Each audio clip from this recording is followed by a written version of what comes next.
Good morning, students. Myself, Shan Patel.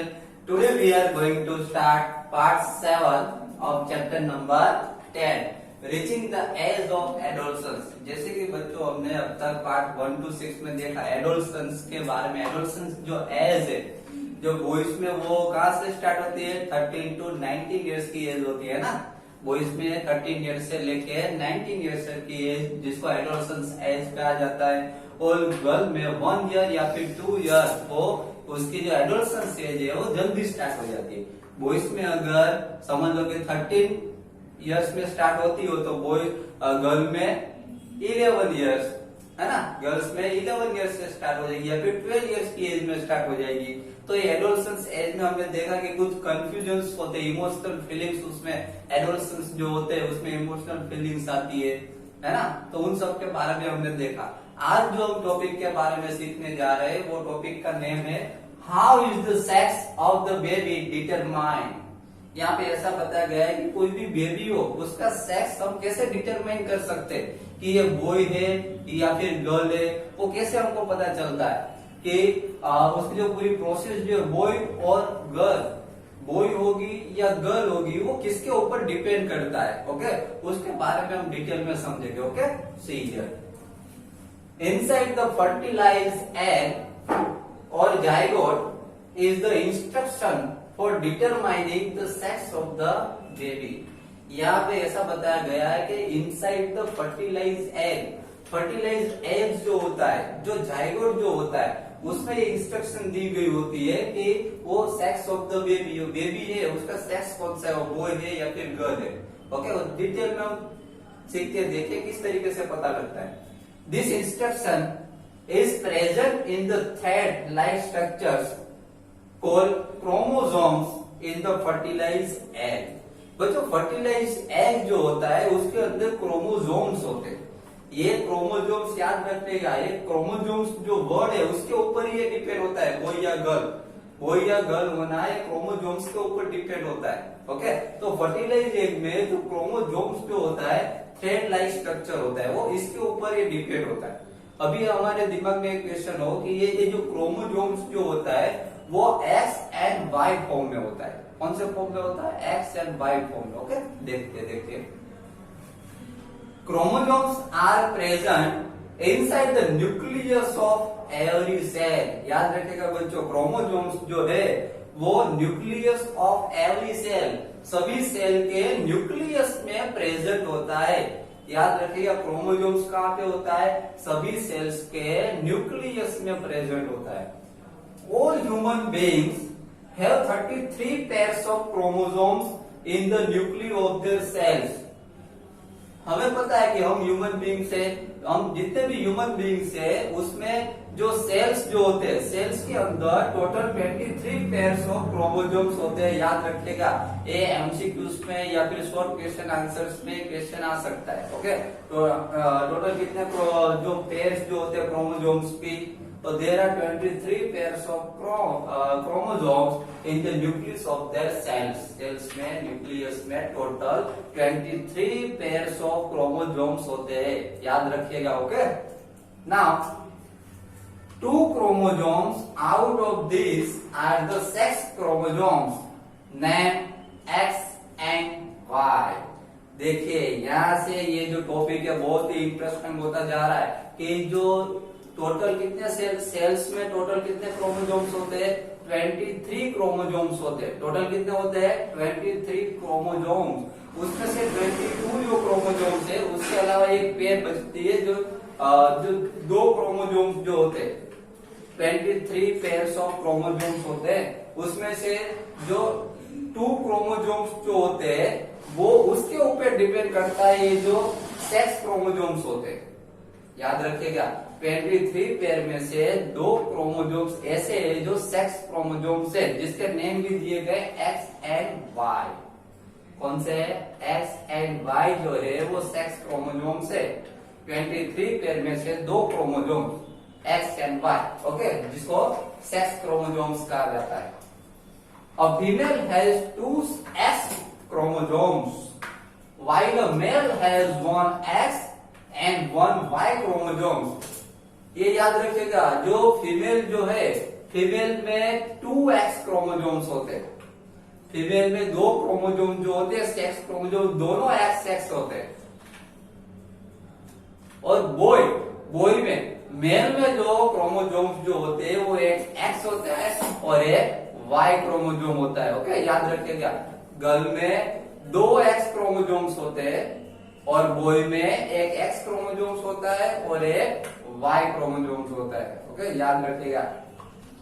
Now the gametes egg and sperm have only one set of chromosomes। जो gametes जो होते हैं means egg, जो girl की ovaries में से एग प्रोड्यूस होता है।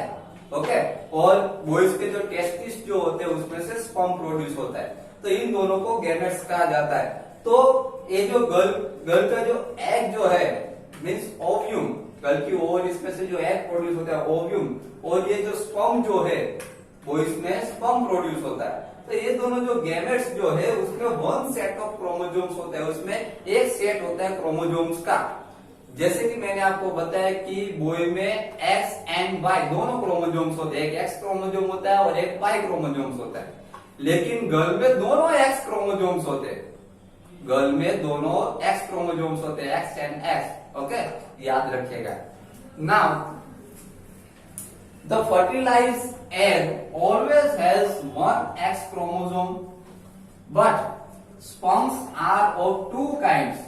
देखिए यहाँ पे बताया गया है कि जो फर्टिलाइज जो एग होता है मीन्स गर्ल में जो ओव्यूम होता है उसमें जो ओव्यूम में जो एग प्रोड्यूस होता है, ये जो फर्टिलाइज एग होता है, जो ओव्यूम होता है उसमें सिर्फ एक्स क्रोमोजोम्स ही होते हैं। जैसे कि मैंने आपको बताया कि गर्ल में दोनों एक्स क्रोमोजोम्स ही होते हैं। ओके, तो गर्ल में दोनों एक्स क्रोमोजोम्स होते हैं और जो but sperms are of 2 kinds. लेकिन जो स्पर्म्स होता है, बॉय का जो स्पर्म्स होता है उसमें 2 टाइप्स के क्रोमोजोम्स होते हैं। जैसे कि मैंने आपको बताया एक्स एंड वाई दोनों क्रोमोजोम्स होते हैं। Clear? One kind has an X chromosome and the other kind has Y chromosome. Boy में दोनों होते हैं, एक एक्स क्रोमोजोम होता है और दूसरा वाई क्रोमोजोम होता है। जैसे कि यहाँ पे पिक्चर में भी दिखाया, ये स्पर्म्स जो है, आपको पता है कि स्पर्म जो है वो बॉय में प्रोड्यूस होता है, बॉय के जो टेस्टिस जो होते हैं उसमें स्पर्म प्रोड्यूस होता है। तो बॉयज में एक एक्स क्रोमोजोम होता है और एक वाई क्रोमोजोम होता है। ये पिक्चर में ही आपको सब कुछ क्लियर हो जाएगा। देखिए, स्पर्म में एक एक्स क्रोमोजोम होता है, एक वाई क्रोमोजोम होता है। क्लियर? उसी तरीके से गर्ल में एक्स जो है वो गर्ल में प्रोड्यूस होता है, बराबर। तो गर्ल में दोनों क्रोमोजोम्स होते हैं, एक एक्स क्रोमोजोम भी होता है और एक दूसरा भी एक्स क्रोमोजोम भी होता है। गर्ल में दोनों एक्स एक्स क्रोमोजोम्स होते हैं। लेकिन बॉय में जो बॉय का जो स्पर्म होता है उसमें एक वाई क्रोमोजोम्स होता है, दूसरा एक्स क्रोमोजोम्स होता है। समझ में आ रहा है? ओके, इसीलिए यहाँ पे बताया गया है fertilise egg always has 1 X chromosome. जो फर्टिलाइज एग जो होता है उसमें दोनों एक्स क्रोमोजोम्स होते हैं, but sperms are of 2 kinds. One kind has an X chromosome and the other kind has Y chromosome। लेकिन बॉय का जो स्पर्म होता है उसमें दोनों टाइप के क्रोमोजोम्स होते हैं, एक X क्रोमोजोम होता है और दूसरा Y क्रोमोजोम होता है। क्लियर? नाउ अभी हमको पता चलेगा यहाँ से कि वो बॉय होगा कि गर्ल होगा, वो किस तरीके से किसके ऊपर डिपेंड है, कैसे पता चलता है? तो ये क्रोमोजोम्स के ऊपर डिपेंड है। देखिए मैं आपको समझाता हूँ। When a sperm containing X chromosome fertilize the egg, the zygote would have 2 X chromosomes and develop into a female child। देखिए यहाँ पे ऐसा बताया गया है कि अगर स्पर्म जो है उसमें अगर X क्रोमोजोम होगा, स्पर्म का X क्रोमोजोम जो है वो गर्ल का जो एग होगा उसके X क्रोमोजोम के साथ अगर मिलेगा, अगर फर्टिलाइज होगा, स्पर्म का एक्स क्रोमोजोम, याद रखेगा, स्पर्म का एक्स क्रोमोजोम वो गर्ल के जो एक्स होता है उसका एक्स क्रोमोजोम के साथ अगर फर्टिलाइज होता है, दोनों अगर फर्टिलाइज होते हैं, दोनों अगर ज्वाइंट होते हैं तो दोनों एक्स एक्स बनेगा, एक्स प्लस एक्स एक्स बनेगा। तो क्या डेवलप होगा? गर्ल। तो क्या बनेगी? Develop into a female child. तो उसमें से फीमेल चाइल्ड डेवलप होगी। समझ में आ रहा है? तो गर्ल अगर एक्स एक्स क्रोमोजोम मिक्स हुआ, बॉय का एक्स क्रोमोजोम और गर्ल का एक्स क्रोमोसोम वो दोनों मिक्स हुए तो क्या बनेगा, गर्ल। समझ में आया, गर्ल का बोन होगा। इसे एक बार समझा दूं, अगर स्पर्म में से एक्स क्रोमोसोम जो गर्ल के जो एक्स है उसके एक्स क्रोमोसोम के साथ अगर मिक्स हुआ, ओके, स्पर्म में से एक्स क्रोमोसोम और एग का एक्स क्रोमोसोम अगर दोनों मिक्स हुए तो एक्स एक्स बन जाएगा। तो क्या डेवलप होगा, गर्ल डेवलप होगी। समझ में आ रहा है, ओके। तो गर्ल का डेवलपमेंट स्टार्ट होगा। Now if the sperm contributes a Y chromosome to the egg means ovum at fertilisation के प्रोसेस के दौरान अगर स्पर्म में से वाई क्रोमोसोम, स्पर्म का वाई क्रोमोसोम अगर एक्स के गर्ल की जो एक्स होती है उसके एक्स क्रोमोसोम के साथ फर्टिलाइज हुआ, स्पर्म का वाई क्रोमोसोम अगर गर्ल का जो एक्स है उसके एक्स क्रोमोसोम के साथ फर्टिलाइज हुआ तो y प्लस एक्स x5 बनेगा। और अगर x5 बना तो बॉय का डेवलपमेंट होना स्टार्ट हो जाएगा। समझ में आ रहा है, बहुत ही इजी प्रोसेस है। If the sperm contributes a Y chromosome to the egg, ovum at fertilization, the zygote would develop into a male child. अगर बॉय का जो स्पर्म है उसमें से Y क्रोमोसोम गर्ल के X क्रोमोसोम के साथ अगर फर्टिलाइज हुआ तो जाइगोट जो डेवलप होगा उसमें मेल चाइल्ड डेवलप होगा। क्या डेवलप होगा, मेल चाइल्ड। यहाँ पे मेल चाइल्ड बने क्योंकि XY, अगर XY बनता है, XY मिलता है तो बॉय बनता है। समझ में आ रहा है। तो इसमें हमको पता चलता है कि ये जो बेबी का जो बोन होता है, जो बर्थ होता है, वो इसके ऊपर जो गर्ल जो है उसके ऊपर डिपेंड नहीं है। क्योंकि गर्ल्स जो है, जो एक्स जो है, गर्ल में तो दोनों एक्स क्रोमोसोम ही होते हैं। मेनली किसके ऊपर डिपेंड है, स्पर्म के जो एक्स और वाई क्रोमोसोम से उसके ऊपर डिपेंड है। अगर स्पर्म में से एक्स क्रोमोसोम गया, स्पर्म में से अगर एक्स क्रोमोसोम फर्टिलाइज हुआ तो हमको पता है कि एक्स क्रोमोसोम जाएगा तो सामने गर्ल जो एक्स है उसमें भी एक्स क्रोमोसोम ही है तो एक्स एक्स मिक्स हो जाएगा तो गर्ल का डेवलपमेंट होगा स्टार्ट। और अगर स्पर्म में से वाई जो क्रोमोसोम है वो गर्ल्स की मीन्स एक्स के एक्स क्रोमोसोम के साथ अगर फर्टिलाइज हुआ तो XY बन जाएगा, है ना। तो XY मिक्स होगा। समझ में आ रहा है, XY का फर्टिलाइजेशन होगा और XY का अगर फर्टिलाइजेशन हुआ, X और Y क्रोमोसोम्स अगर मिले तो बॉय का डेवलपमेंट होना स्टार्ट हो जाएगा। क्लियर।